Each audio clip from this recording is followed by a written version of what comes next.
You cannot go to a conference and gain that. You can only gain that from being in hell and back. And so if you haven't had that, you got to almost put yourself in certain situations to experience hell.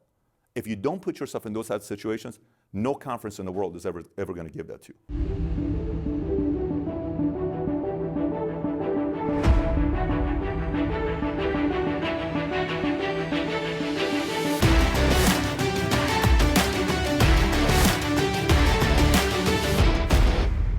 Would you say you had a chip on your shoulder, Pat? Till today. Yeah? Oh, yeah. Till today. I try to fix it so it doesn't come out every once in a while. But, it still comes out. What do you say to people who say, hey, do something about that? You're successful now. You don't have to have that chip. I don't mind it at all. Do you want it there? I am very comfortable at being there. Matter of fact, listen, I got 3 kids. I got a 6-year-old, 5-year-old, 2-year-old, right? I don't mind my kids having a little bit of a chip. So my raising up my kids isn't the environment of don't fight in front of your kids, don't show conflict in front of your kids, let them not see. I don't come from that school of thought. I don't. I come from the school of thought that they have to see. Now they're living with a father who's got a lot of money, successful, whatever. You're always going to nice places. Everybody's always wanting to take care of you because your daddy's this. And, but let's just say Mario is tough on my son. I will never go to Mario and say, Mario, don't talk to my son like that at all. If my son acts up with you and you try to discipline him, say we're friends, you will never hear it from me. I don't know if that makes sense. Like, it's not going to come, hey, Petros, don't talk to my son like that. It does. That won't happen. You believe in the tribe. He needs it, right? He needs that to push him a little bit. So, I try to find a way, like yesterday. I'll tell you what happened. I almost missed my flight to come to you, by the way, yesterday. And I'll tell you why. So yesterday, I fly in. We were out doing a major project. Like, we were blowing stuff up, like with tanks, with what was that thing called? Flamethrower. And we're doing all this crazy. I mean, we were doing, Sherman tanks and shooting up drones. So we come back, haven't had a lot of sleep, but it's Sunday, I got to spend time with these kids. I spend time with them. We go out, we go to church, then we go to Yard House, and we go to the house, then we go get a haircut to the 2 boys, which they like to get the haircut and the massage the whole night. So then we go to their school. They had a trick or treat. They're dressed as the Incredibles, right? So he's running on all this other stuff. And then my oldest, every time he gets upset, he says, no one loves me, and he just wants to, have this idea. And he wrote this nice letter to his friend Lennox, okay? And he gets into the house, you're not giving this to me, you're not a good daddy, you're not this.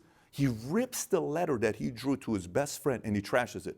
I don't want anybody in my life. I said, go grab that thing right now. Go grab it right now. Sit down. I said, let me explain something to you. Look at me. Look at me right here. I don't want you to get distracted. Look at me. I said, rule number one. Do you love Lennox? Yes. Is he a good friend of yours? Yes. Who made you mad today? Me. It's not my fault. It's your fault that you got upset with me. But what does that have to do with Lennox? Here's a sheet of paper. I need you to sit down right here. The moment that you drew that thing and wrote that letter for Lennox, you need to still share that emotion with him. Draw it down right now. You're not taking a shower. He drew it again. I said, you're going to go give this thing to him because you cannot hold back an emotion like that to somebody you love just because somebody else pissed you off. So I said, does that make sense to you? Yes, Daddy. Draw it down. He draws it down. I said, who loves you? You love me, Daddy. Perfect. It's going to be okay. But you can't cop out on situations like this. So we go at it. That friction's going to be there. And that's a 6-year-old. It's a 6-year-old. But he has to get that because you and I have the luxury of seeing a lot more terrible things when we were growing up. Yeah. They don't have that luxury. We almost have to create it for them. Why do you think that's a luxury that we had, the hardships? You know, I was in the Army. I get out of the Army. People ask me, what's the biggest difference when you were in the Army and you got out? You have a different lens. I can't describe it. Like, listen, a blind person cannot see what somebody with vision can see, right? At the same time, Richard Turner, whom I interviewed, who's a #1 car mechanic in the world, who's been blind since he was 9 years old, because one day he's in school, he's reading a book, he can't see anything here. The only thing he can see is here. And this guy, all of a sudden, is fully blind. He becomes a #1 car mechanic in the world. I said, what do you have that I don't have? He says, I feel everything you're doing. I feel the movements. I feel your eyebrows.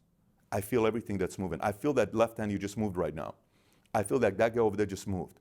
I feel he just picked up his leg. His pants just did this. The camera guy just put his arm down. That guy just did this. You don't have that luxury. You and I will never have that, right? We are never going to have that. The only reason he has that's 20 years of experience of being blind. We have a certain experience of hell. When you experience hell, things slow down. You just kind of look around and everything's slow. It's okay. It's okay. We're going to figure it out. It's going to be all right. That's not that big of a deal. It just happened. Game, relax, come back, let's strategize. Everything becomes slower. when you have experienced a lot of tragedy, right? Everything. And that chip allows you to say, I don't know why we're afraid of this. Not a big deal. This person's not that intimidating. It's okay. We don't need to be afraid of this. Guys, we're going to be able to overcome this. It brings a certain level of poise, confidence to the crew that you're running with. You cannot go to a conference and gain that. You can only gain that from being in hell and back. And so if you haven't had that, you got to almost put yourself in certain situations to experience hell. If you don't put yourself in those types of situations, no conference in the world is ever going to give that to you.